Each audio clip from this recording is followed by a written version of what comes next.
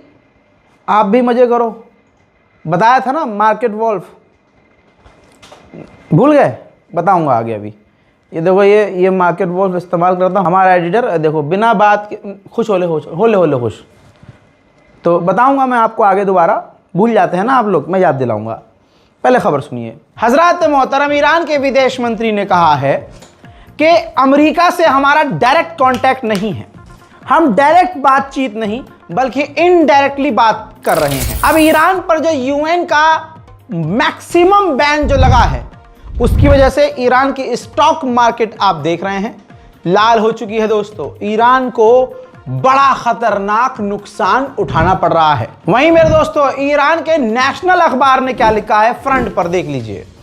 लिखा है कि 22 साल NPT में रहने के बाद और सामने वालों से नेगोशिएशन करने के बाद अब वक्त आ चुका है कि अब हमें NPT से बाहर निकल जाना चाहिए, यानी न्यूक्लियर प्रोग्राम एग्रीमेंट से बाहर, न्यूक्लियर प्रोग्राम ट्रीटी से बाहर हो जाना चाहिए। वहीं मेरे दोस्तों, इजराइल के फाइनेंस मिनिस्टर ने एक इंटरव्यू में एक्सेप्ट किया है कि 12 डेज वॉर के अंदर हमने ईरान के supreme leader Ayatollah Syed Ali खामनाई को, सुप्रीम लीडर ऑफ ईरान को मारने की कोशिश की थी।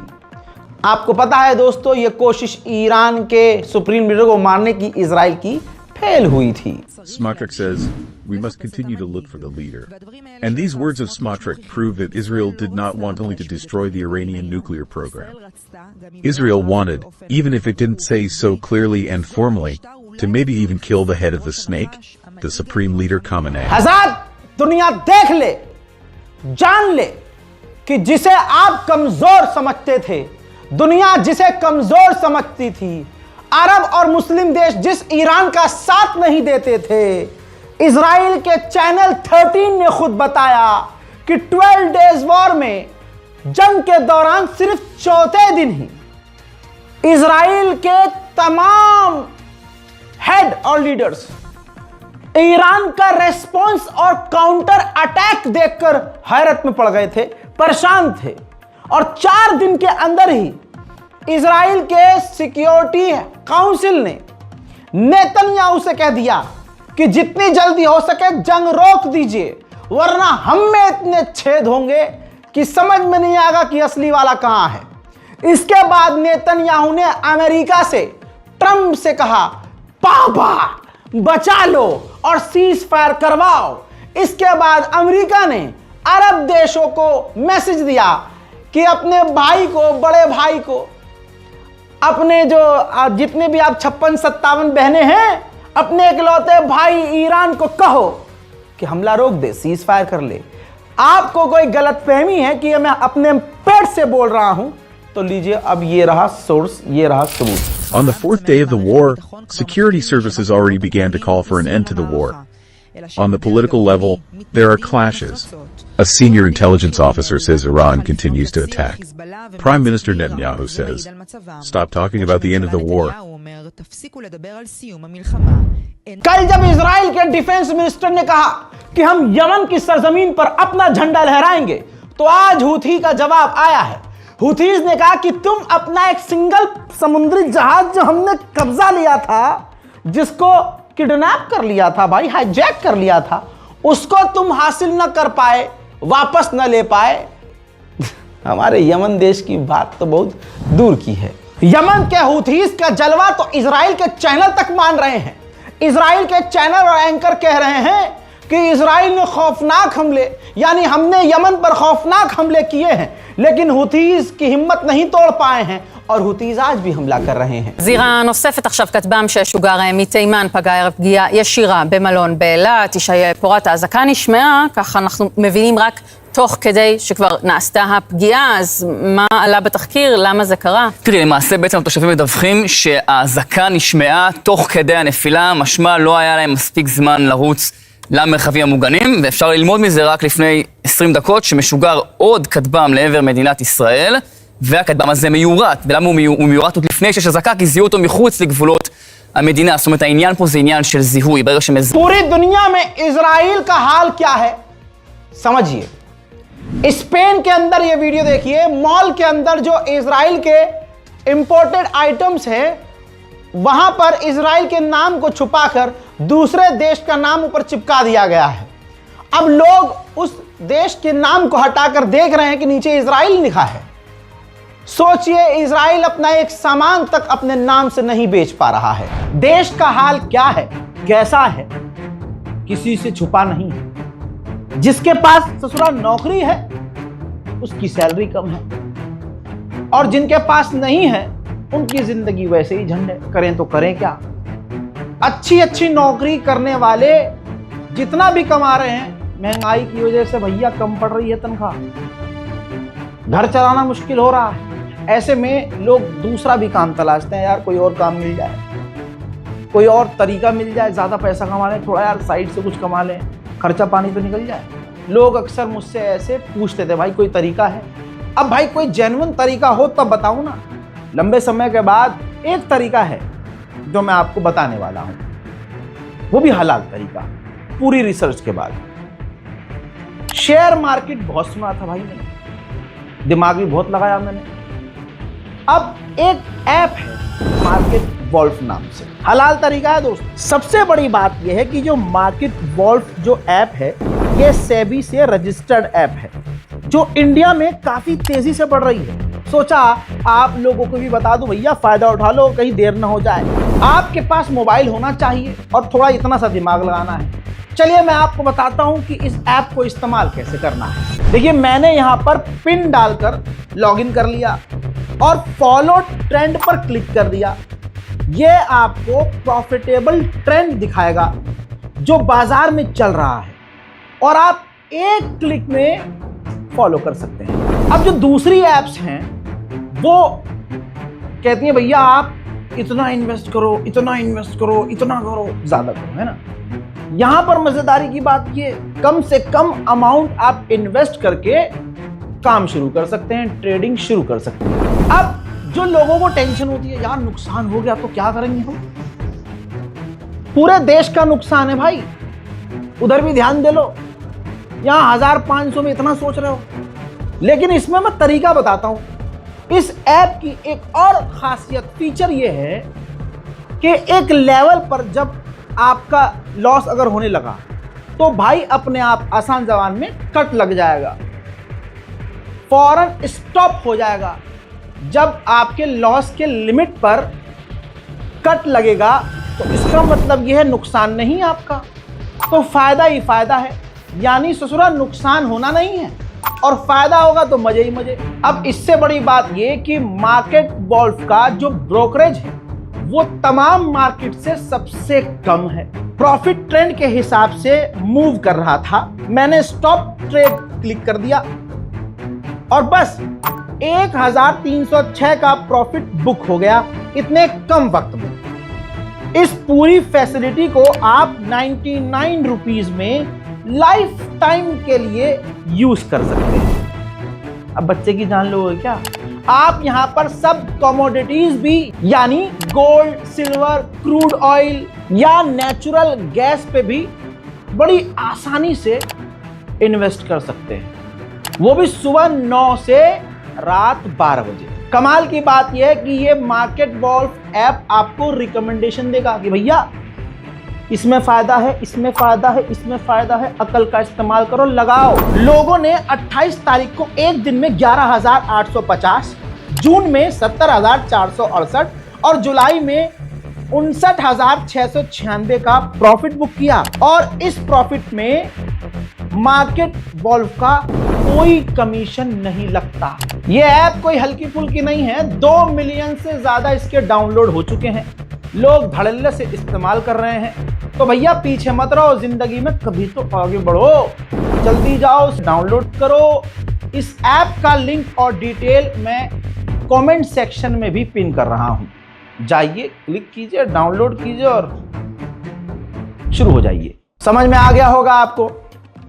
बहुत लोग मुझे मैसेज कर रहे हैं भाई ये मार्केट वॉल्फ अभी फिलहाल मैं इंडिया के लिए बता रहा हूं, पाकिस्तान, जर्मनी, फ्रांस के लिए नहीं बता रहा हूं, इंडिया के लिए बात कर रहा हूं।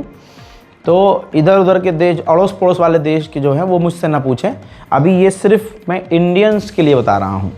वहीं हमास ने फेयरवेल पिक्चर जारी किया है, ये पोस्टर देखिए, ये तमाम यहूदी हैं जो हमास की कैद में है। इजराइल के लिए ये दिखाने के लिए हमास ने तस्वीरें इनकी जारी की है, कहा कि इजराइल हमले कर रहा है, हो सकता है ये आखिरी बार इनको आप देखें, ये लोग हमारे पास जिंदा हैं लेकिन इजराइल के हमले में अब शायद इसके बाद ये जिंदा ना रहें, इसलिए हम उनकी ये फेयरवेल तस्वीर जारी कर रहे हैं। जर्मनी के ही ह्यूमन राइट ऑर्गेनाइजेशन ने जर्मन के कई सारे नेताओं के ऊपर जर्मनी में ही केस दर्ज कर दिया है कि ये कुछ नेता इजराइल के समर्थन में नंगे होकर आड़े टेढ़े गैर इंसानी बयान दे रहे हैं और फिलिस्तीन के नरसंहार में इजराइल का साथ दे रहे हैं। फ्रांस के राष्ट्रपति इमैनुअल मैक्रोन ने 2 सोशल मीडिया पोस्ट किए।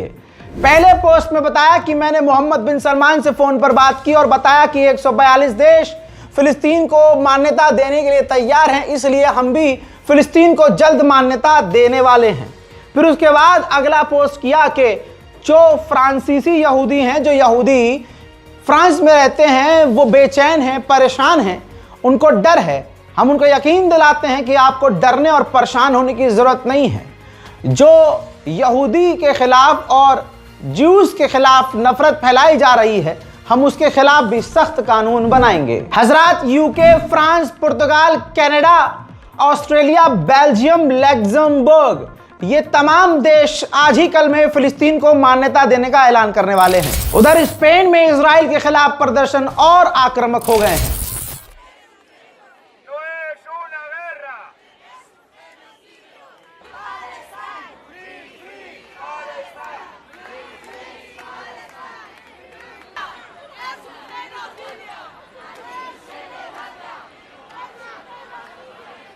Internacional, ¿dónde está la comunidad internacional? Palestina vencerá. Palestina vencerá.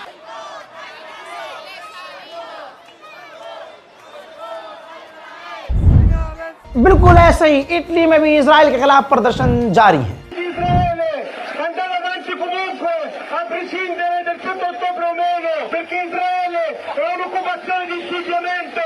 Israele è nato in Medio Oriente per la volontà dell'Occidente, per la volontà dell'Europa e degli Stati Uniti. Allah Akbar. Israel उस हैवान का नाम है जो किसी को नहीं बख्श रहा है। गाजा सिटी, जरा इस मंजर को देखिए। गाजा सिटी, अगर गाजा के लोग छोड़कर जा भी रहे हैं, उनके वहां से निकलने पर भी इजराइल उनके काफिले पर बमबारी कर रहा है, जिसमें सैकड़ों फिलिस्तीनियों की, बच्चों की, बेगुनाहों की मौत हो गई है। दर्द आप क्या ही समझेंगे। हैवान पर लानत भेजिए और एक बाप का दर्द समझिए। गाजा का एक बाप कह रहा है कि मेरा 7 साल का बच्चा मलबे में दबा हुआ है, 15 साल की बच्ची मलबे में दबी हुई है, मेरा पूरा परिवार मलबे में दबा हुआ है। ऐ नेतन्याहू, उन लोगों ने तुम्हारा क्या बिगाड़ा था?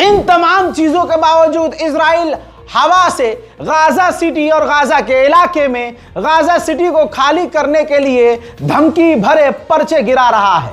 इजराइल की ही मिनिस्टर ने कंफर्म कर दिया है कि जंग के बाद गाजा रहने लायक नहीं बचेगा। इजरायली सैनिक और यहूदियों ने हैवानियत का ऐसा चेहरा दिखाया है कि शैतान भी शर्मा रहा है। इन इजरायली सैनिकों को देखिए, मलबे में दबे हुए फिलिस्तीनियों का ये मजाक उड़ा रहे हैं और फिर ये वीडियो खुद सोशल मीडिया पर पोस्ट कर रहे हैं। कमाल यह है कि अगर आप इंस्टाग्राम पर, मेटा पर, फेसबुक पर, ट्विटर पर कहीं भी इजराइल के खिलाफ या इजराइल का विरोध करते हुए एक लाइन भी लिख दें तो आपका अकाउंट सस्पेंड हो जाएगा। और यही इजरायली हराम के पिल्ले सैनिक गाजा में बच्चों का, मरने वालों का खुले में मजाक उड़ाकर सोशल मीडिया पर पोस्ट कर रहे हैं, तो इनके अकाउंट को सस्पेंड नहीं किया जा रहा है। पूरी ताकत से गाजा के अंदर इजराइल हेलीकॉप्टर से बम गिरा रहा है और गोलियां चला रहा है, वो भी ओपनली नीचे जितने भी फिलिस्तीनी हैं उनके ऊपर।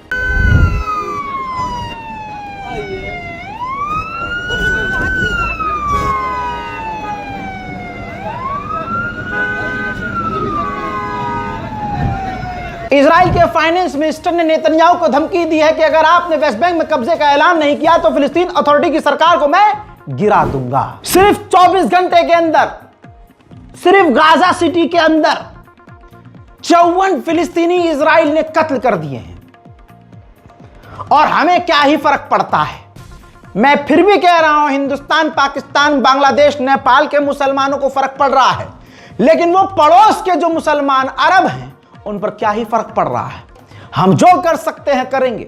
दुआ करिए, रिपोर्ट को शेयर कीजिए, इस बारकोड का इस्तेमाल करके गाजा और फिलिस्तीन की मदद के लिए आगे आइए, इबादत कीजिए, स्पेशली नमाज में और नमाज के दौरान अपने इबादतों में फिलिस्तीन गाजा के लिए दुआ कीजिए और साथ ही अपने मुल्क और पूरी दुनिया में शांति और अमन के लिए दुआ कीजिए। समझा तो दिया है, नहीं समझ में आया तो भाई हम करें क्या। मार्केट वॉल्फ के 2 मिलियन से ज्यादा डाउनलोड हो चुके हैं, लिंक डिस्क्रिप्शन में मौजूद है।